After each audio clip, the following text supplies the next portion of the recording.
The Dog Who Had Kittens by Polly M. Robertus.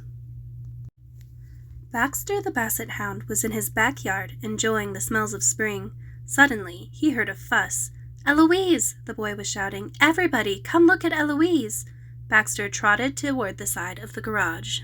He got there just as the boy's parents did. He had to push his head between all the legs to see what was going on. There, lying on her side in a box, was Eloise. When she saw Baxter, she bristled her fur and hissed. Baxter just had time to see the squirming little bodies attached to her belly before the boy led him away to the oak tree.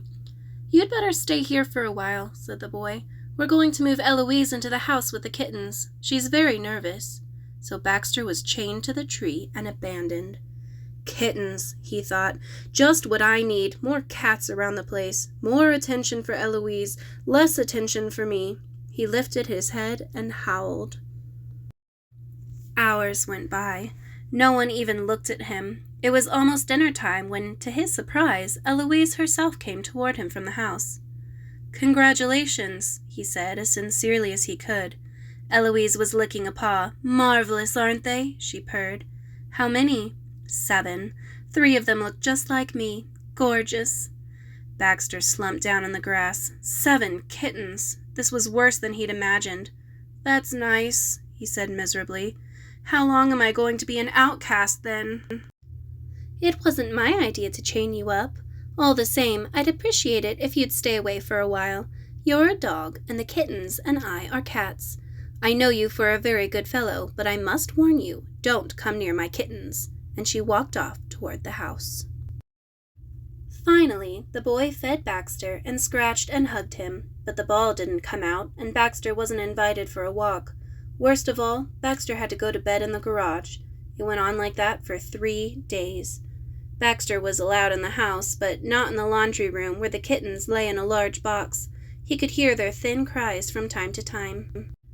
One day, the family left the house but didn't quite shut the laundry room door.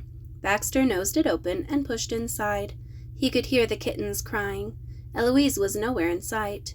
Baxter hung his head over the side of the box and had a good look. Suddenly, he didn't feel a bit jealous. "They're so tiny," he thought. "Their eyes aren't open, and they can't even hold their little heads up or walk." The mewing babies seemed to be searching. Their cries were the most pitiful sounds Baxter had ever heard. Suddenly, Baxter was furious with Eloise. Where was she? What right had she to leave her babies alone like this? When had they last eaten? Baxter began to pace about the room. The kittens' cries grew louder. "Oh, why doesn't anyone come?" he thought desperately. Finally, he went back to the box. The kittens were in a ball in one corner. Delicately, Baxter stepped into the box. He lay down carefully, taking most of the extra space. The kittens sensed his warmth and began to pull themselves toward him, crying louder than ever. Blindly, they stumbled and tumbled over each other until they were between his front paws. Little muzzles scouted his fur, little mouths sucked at his legs and neck, little paws with needles massaged him. Baxter was afraid to move for fear of crushing one of them. He held still for a long time. At last, the kittens fell asleep. He sniffed and poked them gently with his big nose. All at once, he felt happier than he'd ever felt before. "I did it," he thought. "I helped them. They feel safe now. This is wonderful." Suddenly, there was Eloise, with eyes like embers. Eloise gave him a hard look, leapt into the box, and began at once to sniff and push the kittens. They began to waken and cry. "Get out," Eloise said. Baxter climbed carefully out of the box. "I didn't hurt them." "I can see that, but it's feeding time. You're in the way." "Past feeding time," Baxter said, remembering his anger. "Poor little mites, crying and crying, and where were you then?" "None of your business, and don't think I don't know my business. Kittens are always hungry, they think. I'll have to get away from time to time." Baxter looked at Eloise. The kittens were suckling. "A pretty sight," he said humbly.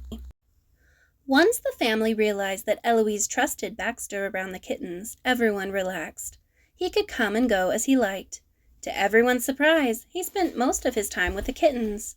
Since Eloise only came around to feed and wash her babies, it was Baxter who really took care of them. The kittens seemed to think of his nose, tail, and especially his long dangling ears as a kitten playground. Baxter was with the kittens when they opened their eyes and when they began to walk. When they first learned how to climb out of the box, he nearly went crazy trying to keep track of them. He'd forgotten about his old life until one day, when the kittens were several weeks old, the boy came downstairs whistling and tossing a ball. "Come on, Baxter, let's go to the field," he called. Baxter, suddenly remembering old times, ran outside and trotted happily alongside the bicycle. They played fetch and then went into the woods nearby. Baxter dug up a rotting catcher's mitt, and to his joy, the boy let him keep it. When Baxter got home, he lay down and gave his mitt a thorough chew. Out of the corner of his eye, he saw Eloise vanishing through her cat door. Suddenly, he remembered the kittens. Baxter raced to the house, nosed open the door, and skidded across the kitchen linoleum into the laundry room. The box was empty. Sniffing, Baxter searched for the kittens, but he couldn't find a single one. Neither could he hear them. Where, oh, where could they be? He sat down and howled. Eloise and the boy appeared. "They're gone, of course," Eloise said. "Gone? Where? Where could they have gone? I leave them for one day and they vanish," said Baxter. "They don't need us anymore," Eloise said. "They've gone to homes of their own now, where they've gone to be cats like me. Goodness, didn't you notice how big they were getting?" Baxter could hardly eat his food that night. He lay at the boy's feet after dinner, and when the family went to bed, he tried to sleep, but he just felt too lonely. Finally, he got up and went into the laundry room where the box was full of moonlight.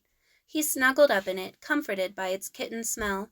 He was still feeling too sad to sleep when, with a soft thud, Eloise landed next to him and curled up by his head. "It occurs to me I never did thank you for all your help," she said. "You're welcome. I enjoyed every minute of it," he sniffed. Eloise began absently to lick his ear. "Well," she said, "I have to admit it's strange without them. It's good to know I might have more kittens someday. Anyway, I'm glad you're still here." "Oh, Eloise, really?" Baxter sighed happily. He fell asleep at last, while Eloise licked and licked his ear, just as though it were a kitten.